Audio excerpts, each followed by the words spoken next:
The Calgary Flames season is an absolute free fall with playoff chances dropping by the day, and with many people looking for somebody to blame, Darryl Sutter has been the main target. But even though he is extremely likely to be fired after this season, the problem with this Calgary Flames franchise runs much deeper than just Darryl Sutter, and here is why.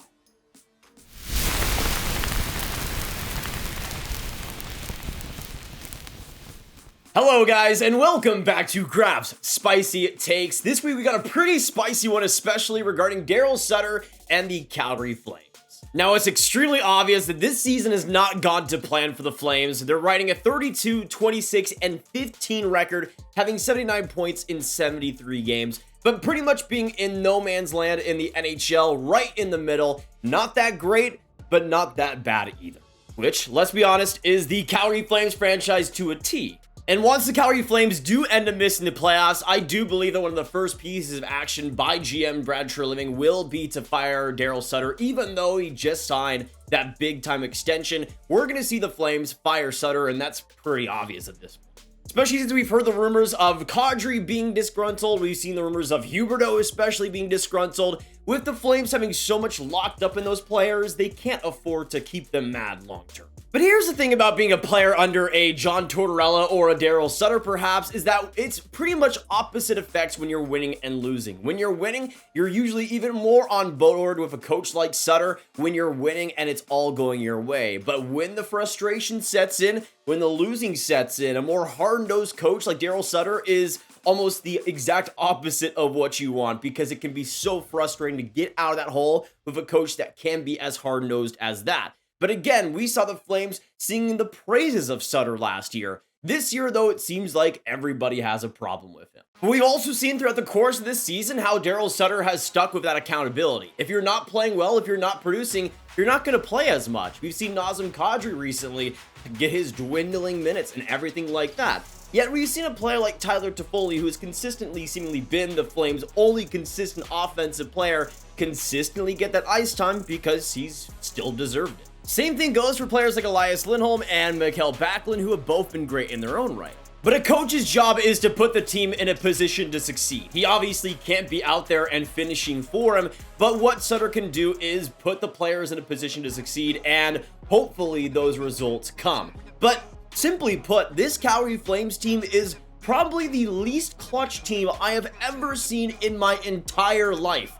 And that's not an understatement, by the way. In terms of shots per game, the Calgary Flames are second in the entire league with 35.6 per game. And in terms of the advanced stats, they're right now 6th in expected goals for per 65 on 5. And in terms of the goals against as well, expected goals against per 60, they've been great defensively, 7th in the entire league. They've been performing fantastic when it comes to generating chances and getting in that position to succeed.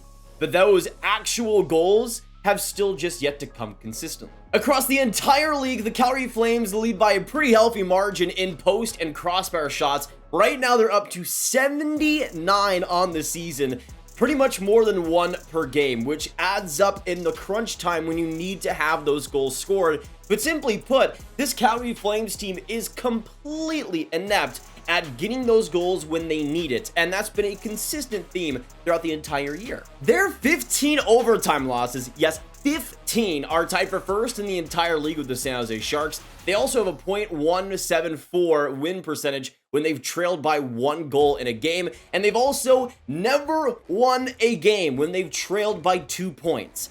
Through every single game of the season, they have been inept at coming back. They've been inept at scoring those tying goals. They haven't been able to get it done. They haven't been able to get those extra points in overtime. And when you do that, you're just not going to win. But you also look at the goaltending that has failed Darryl Sutter. You look at Jacob Markstrom, and in 51 games, he's an .889 save percentage. You got Dan Vladar as well with an .896 save percentage, both of which have been well below the average in goals saved above expected. But you look at two problems that have been consistent this entire year for the Flames in that lack of finishing and that lack of competent goaltending consistently. And what is the head coach supposed to do about that?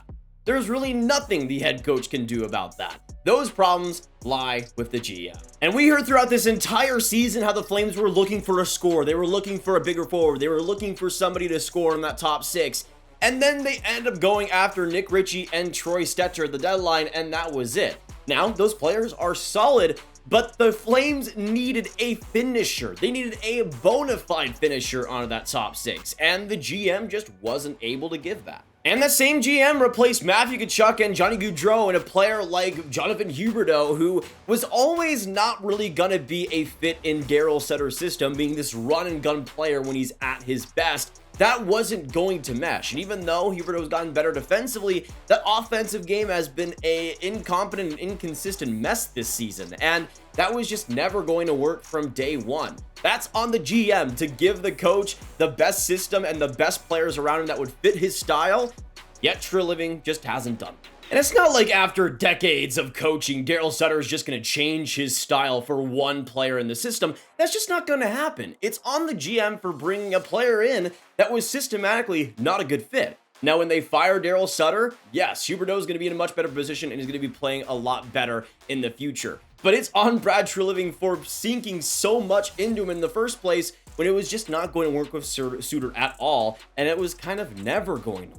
But to me, yes, even though some of the blame should still be on Sutter, I think a lot of the blame should be on the players specifically as well for just how much they have failed in the big moments this season, as well as just GM Brad Treliving, who got rid of 2 superstar players and replaced it with somebody that was not going to fit in the system from day one, signed to that big extension on day one, and thought that everything would be okay. It was just never going to work out, and because of that, the Flames' downfall this season is relatively easy to explain. But I want to know in the comments down below what you guys think of this. Do you think the Flames should only blame Darryl Sutter and that everything will be peachy and amazing after this?